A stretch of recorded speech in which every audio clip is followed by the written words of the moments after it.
Hi, it's your Malaysian girl Jean, upgrading Abang Gordon's broccoli slaw. Not one, but 2 level up, okay? I'm doing level up because I really love this broccoli slaw as a main dish for myself. And all the cooking that we're doing here is only air fryer needed. So let's get started with the original one. Let's start off with broccoli. Usually, a feast size is for one person's consumption. You sendiri agak-agak lah the portion that you want. What you're seeing here is just for myself, one person. So like I said, a feast size. So I cut them up into bite size. I oil the air fryer basket so that when the broccoli is cooked, it won't stuck on the basket. And then just put it in for 140 degrees Celsius, about 15 minutes. Have to flip halfway through, okay? While air frying the broccoli, let's dice up some shallots. Okay, if you're in Malaysia punya shallots is, well, we all know very small ni. So you only use one for one person punya portion, okay? My shallots here in Mauritania is big, so I'm using only half. Dice it up real small like how I'm doing, but it is up to you how you want to cut it lah, okay? Put it aside.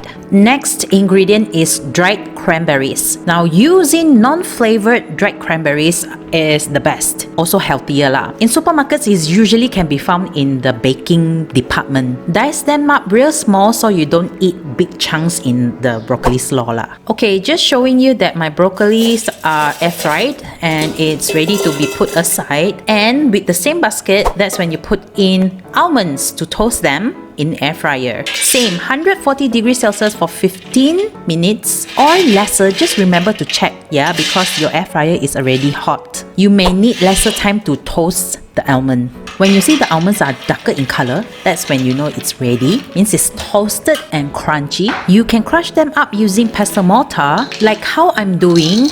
Not too much strength, just lightly so it breaks them into chunks. Or I prefer to use a knife and just chop them up so it won't get too sandy and it remains chunky at the same time. Now you can see the difference yourself here. That's why I like to use knife to chop them up. And you can see I'm using a lot because I love almond. Now the very crucial part of this whole thing, which is the dressing. About 50 or 60 grams of yogurt, which is half of that small yogurt bottle, is enough for one person. Salt to taste and a few dashes of black pepper. A tablespoon of sugar. I'm using brown sugar. And then 2 tablespoons of white vinegar or apple vinegar. This is very important to keep the dressing tangy and very appetizing lah, the whole slaw. So what you're gonna do is, of course, mix them up well and then adjust accordingly if you find any of the seasoning is not enough lah.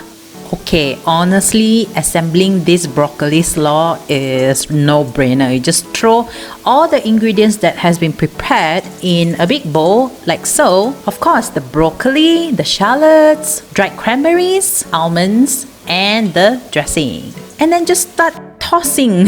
And there you go. This is the original recipe by Gordon Ramsay, broccoli slaw. It's just that he was using oven and I'm using air fryer. Now it's a perfect side dish for any meat main dish like chicken, beef, or steak, pork chop, lamb chop, seafood not so suitable lah. Okay, now let's one level up, making it a main dish. Now we're gonna need to julienne some carrots. If for one person, half a carrot is enough already, okay? How to julienne?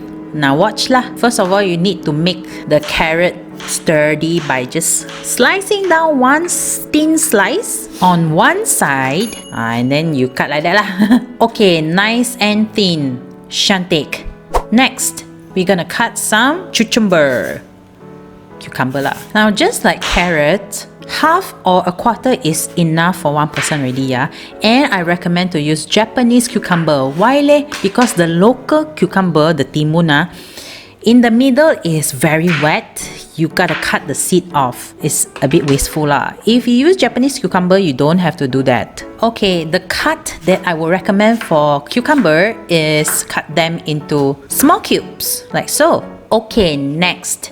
If you are like me, vegetable every meal, fruit every day. So I'm adding fruit in this broccoli slaw so that I don't have to eat fruits later, and also it contributes sweetness. I like to use red globe grapes, but the black color one is okay too. And you need to de-seed them. It's a bit mafan, but trust me, it's worth it. And you're gonna cut them into cube size, just like how I cut the cucumbers. Now guys, you need to cut off the top part because that's the part where most bacteria are at. Okay, you have the original Gordon Ramsay broccoli slaw, right? So just throw in whatever you have prepped just now. The cucumbers, carrots, grapes. Now this is my homemade pickled red cabbage. Next time I can do a recipe video about it. But if you don't have pickled, you just have red cabbage, you just julienne them up and then just add into the broccoli slaw and toss them around. Now it's not considered a main meal if you don't have a protein, right? So here you can see me adding on pan-seared chicken breast. The way to cook it or prep it is in the yogurt Caesar salad video, and cutting them into cubes just like the size of cucumber and grapes, and just add into them, and voila, making Gordon Ramsay's broccoli slaw into a main meal. It's done. Siap with fruit some more, okay? No need dessert ready. It is very filling and it keeps your appetites on and on because it's tangy and all sorts of texture in there, keeps you wanting more, and you keep eating up the whole bowl, and trust me, it'll keep you full for a while. It is healthy and I believe it is a great diet food. Okay, finally we are at Tahap Dewa, second level up. Well, it's just making it like somewhat fancy. Half some cherry tomatoes, or cut them into cubes like my little tomatoes. Air fry a fistful of sweet corns. Mine is frozen one. The air fryer setting is 140 degrees Celsius for about 10 minutes, depending if you have used the air fryer before. Like mine, I already used before, so sekejap je already cooked. And then apa lagi? Put the sweet corn and the cherry tomatoes into the one level up punya broccoli slaw. And then lastly, add my super ingredient feta cheese. Just crush them. Make sure they are not in too big chunks, and then toss them up. And there you go. This is like the final god level punya broccoli slaw by Gordon Ramsay, which I have leveled up kau. This broccoli slaw, especially the dressing, is so versatile. It can be on any kinds of fruits or vegetables, and it's still so delicious. I had so much fun experimenting what goes into this bowl and make it like even more delicious than it already is. I hope you get to try it. Happy cooking!